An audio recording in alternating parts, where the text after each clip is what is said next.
Hello, sir. How are you Hi. doing? My name's Caruso. I'll be working with you today, getting ready for the OR. So before we get started, I do have a few basic questions for you, and then we're going to go to a full body assessment just to make sure I'm aware of everything before we get to the OR. Okay. So some basic questions. Do you have any medical history?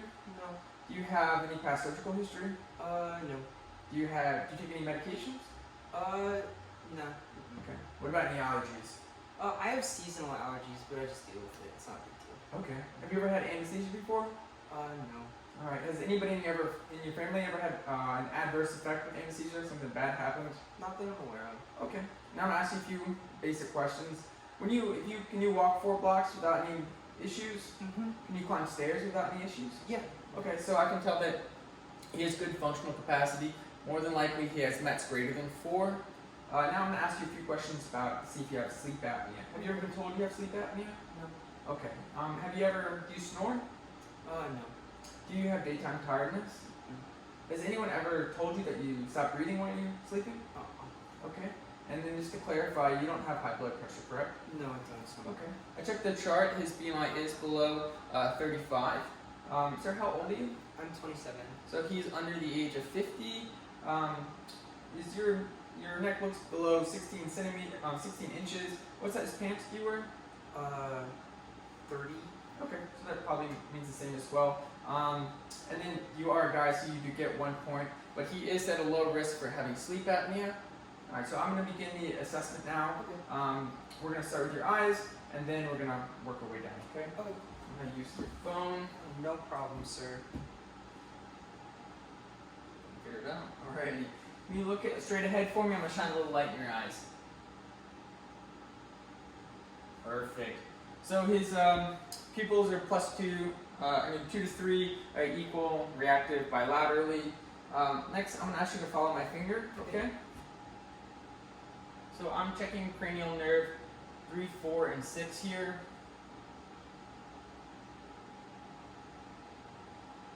Alright. Did you have any blurriness or double vision? Okay. So it looks like cranial nerves 3, 4, and 6 are intact. Equal conjugation. So next we're going to go ahead and we're going to move on to the nose. I'm going to shine a little light in your nose. Can you lean back for me? I'll put my finger on your nose. Alright, I don't see any redness. I don't see any lesions or anything inside that would be abnormal. It looks like his septum is midline. Do you have one side that you can breathe easier out of? Maybe do this that side. a little louder for me? Oh yeah, sure. Just breathe in and out. Yep, just breathe in and out. Perfect. Alright, they seem about equal for what air is coming in. Next we're going to go ahead and move on to your mouth. Can you open up your mouth big and wide for me? Alright, so I'm looking at his teeth. He doesn't have any teeth missing. Do you have any teeth that are loose? Okay, I didn't see any lesions in there either. Can you open up your mouth one more time and then say ah? Ah. Alright, so I'm checking for cranial nerves 9 and 10 here. He is having, when he phonates, his soft palate is rising, so that is normal. One more time, can you open your mouth for me? Stick your tongue out, nice and wide. Alrighty, you can close your mouth.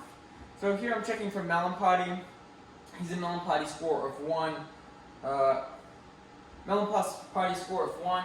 I could see the entire body and the tip of the uvula, which was midline. I could see the tonsillar pillars. I could see the fauces. I could see the soft and the hard palate. I could also tell that when his tongue was out, it was straight. So that's saying that cranial nerve 12 is intact as well. Next, we're going to move on to your neck. So I'm going to go ahead and check your Adam's apple. So I'm looking for his thyroid cartilage, which is right here. It looks midline. Doesn't seem to be any masses. So I'm checking for that. Now I'm looking for the first ring of the trachea, the cricoid cartilage. And then I'm looking at the little spot between the cricothyroid membrane. It looks good. Next, I'm going to have you open your mouth one more time. So he fit about 3 fingers in his mouth, which is greater than 4 centimeters, so his inter-incisor distance is good. Can you stick your head all the way up for me? Alrighty, thank you. His thyroid mental distance is greater than 4 fingers or greater than 7 centimeters. Next, I'm going to go ahead and palpate. we're going to start, I'm going to check your lymph nodes. And so I'm going to start with the preauricular. I'm going to go to postauricular, occipital, tonsillar, submandibular, submental, anterior cervical, posterior cervical, cervical chain, and suprasternal. Alright, thank you. So I didn't feel any masses, I didn't feel any walnut sizes for the lymph nodes. Everything was not there, which is how it should be. Next I'm going to go ahead and ask you to move your head from side to side, back and forward. So I'm checking cervical range of motion here. It looks like this is intact as well. Next I'm going to go ahead and check cranial nerve 11. So I'm going to ask that you shrug your shoulders against my hand. Perfect. Now turn your head against my hand and this way. Great. So it looks like cranial nerve 11 is intact. Next, we're going to go ahead and move on to the respiratory part of the assessment. So I'm going to ask that you remove your shirt, sir.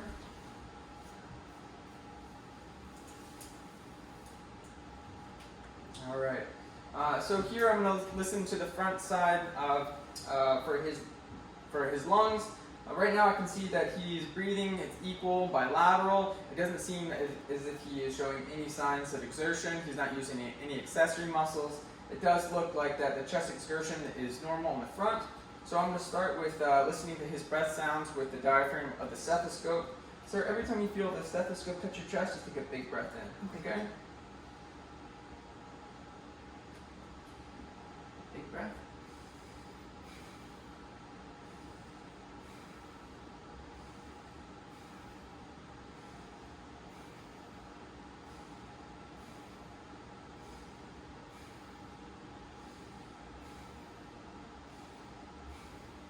More.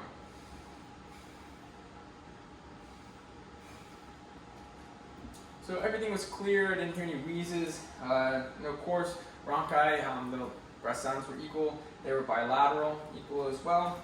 Next, sir, I'm going to work to your back. So I'm going to listen to your lungs on the back. I'm going to do the same thing. I'm going to listen with the diaphragm and the stethoscope. I'm looking at his breathing pattern now. Again, it doesn't look like he's showing any signs that he is showing exertion. They're equal, bilateral, no use of accessory muscles, and chest exertion seems to be normal as well. All right, sir, same thing. If you feel the stethoscope, just take a big breath in.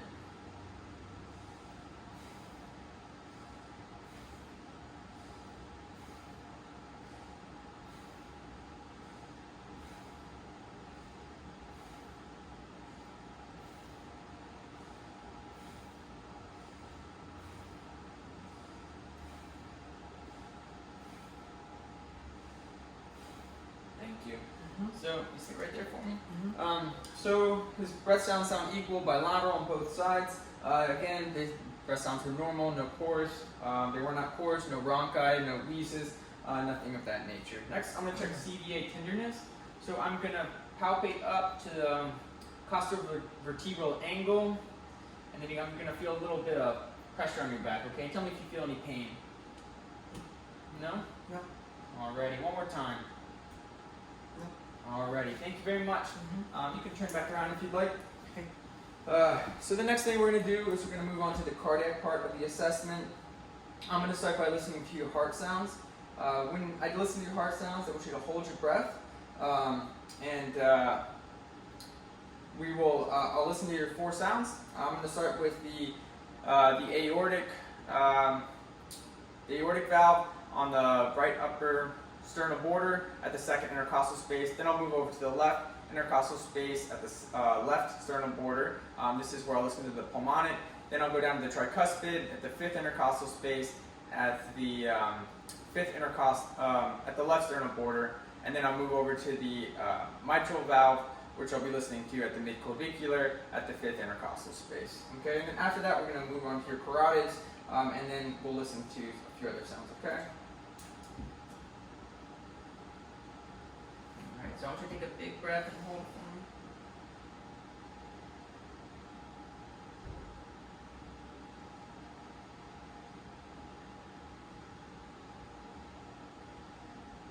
All right, thank you. So you can let it out. So a normal S1, S2 sounds. I didn't hear any additional heart sounds. I didn't hear any murmurs, anything of that nature.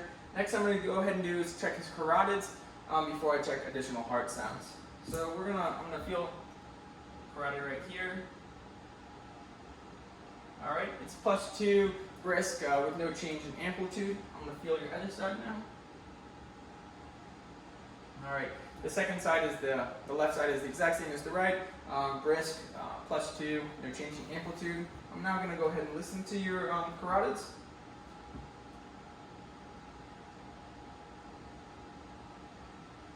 Alright, I don't hear any brewery. Alright, I don't hear any brewery on that side either. Next, we're going to go ahead and check aortic regurgitation. So what I'm going to have you do is going to lean on to your knees. Perfect. When I listen again, I'm going to ask you to hold your breath. I'm going to go ahead and listen at the 5th intercostal space, left sternal border, and then the 5th intercostal space, the mid-clavicular line. And I'm going to be doing this with the diaphragm of the stethoscope. Big breath in.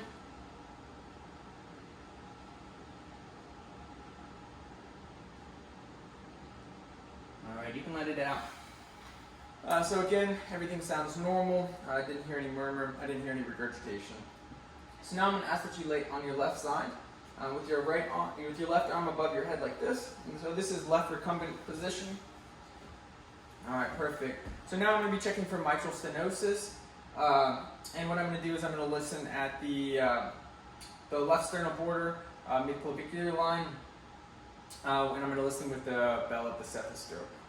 I'm going to ask you to hold your breath again, sir.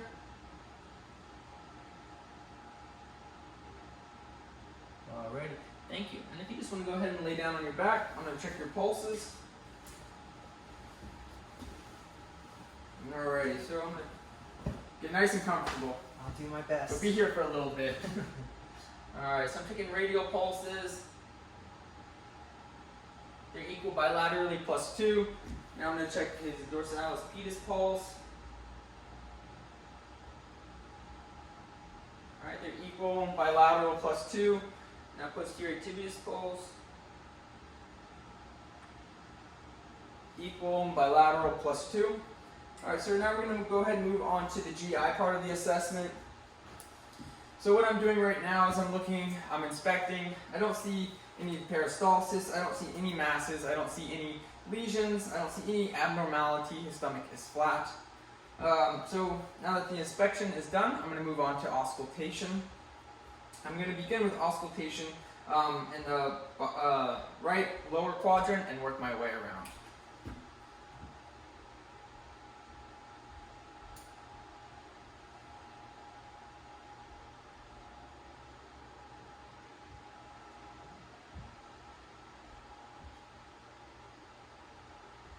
I hear active bowel sounds in all 4 quadrants.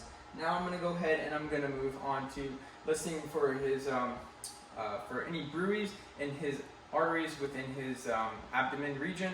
So I'm going to start with the aortic artery and then work my way down.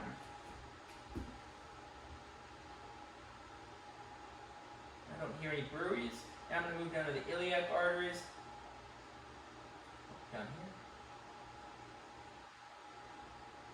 I went ahead and skipped over the renal arteries. Now I'm going to work down to the femoral arteries. Reach down here, sir. Perfect. And one more. Alrighty, thank you. Looks like you just ate lunch. Yeah. Nice and loud. Yep.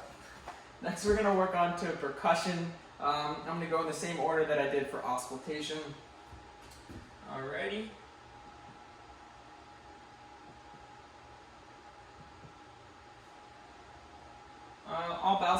All the noises were tympanic, which is normal. I'm going to now percuss up to your liver to see if that's abnormal.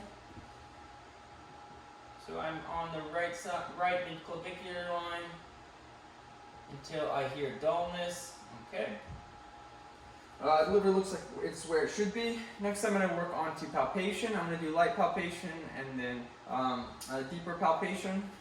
So if you feel any pain, just let me know, okay? Have any pain with that? Alrighty, I'm not feeling any masses, any nodules, anything that would not be normally there. And now I'm going to do a deep palpation. Any pain? My hands are a little cold. That's okay. That means they're clean. Next, I'm gonna check the liver. I'm gonna do the hooking method. All right. The liver doesn't seem to be abnormally large. It's smooth borders, no nodules, nothing that would be considered abnormal. All right, sir. I'm gonna ask that you put your feet on the ground for me. Thank you very much. All right, we're gonna go ahead and move on to the neuromusculoskeletal section of the exam. And so what I'm gonna do first is I'm gonna check your sensation in all 4 limbs. Okay. So I'm gonna check it with this. You're gonna tell me if you feel something sharp or dull, okay? So this will be sharp, and this will be dull. Okay. All right. You can go ahead and close your eyes for me. Sharp. Dull. Dull. Sharp. Perfect. Thank you very much. All right. Next, we're gonna do is we're gonna check to see if you have pronator drift. So I'm gonna ask that you put your hands up like this. Try to keep them just there for 10 seconds, and I'm gonna ask that you close your eyes. 10, 9, 8, 7, 6, 5, 4, 3, 2, 1. Perfect. Good job. Wow. Alrighty. Next, we're gonna check your strength. See how strong you are.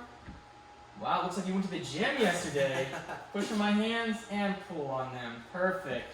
Push on my hands and pull on it. Oh, nice and strong. Good I do job. my best. I do my best. Next, we're gonna go ahead and move on to reflexes. So I'm gonna check your first your bicep reflex. All right. +2. Next, brachioradialis reflex. +2. Relax your arm for me. I'm gonna check your tricep reflex. Perfect. +2 as well. All right. Let's check this arm. Relax your arm completely. Perfect. +2. I'm gonna check brachioradialis on this side. +2, and we're gonna check tricep. +2, perfect. Next, we're gonna work onto the patellar reflexes and then the Achilles reflex. All right, lift your leg up so it can dangle. +2, perfect. Oh, that was very good. +2, definitely on that side. Okay, we're gonna lift this leg, let this leg dangle. +2, and +2. Feels weird. All right. Next, I'm gonna have you stand up. We're gonna check cervical range of motion. Alrighty. So we're gonna go left, right, back, and touch your toes. Perfect. Spine is midline. I don't see any evidence of kyphosis or scoliosis. You can stand back up. Have any questions, sir? No, it seems to be it. I look forward to seeing you in the OR. Okay, you better All right. take good care of me. Put your shirt back on. Thank Thank you.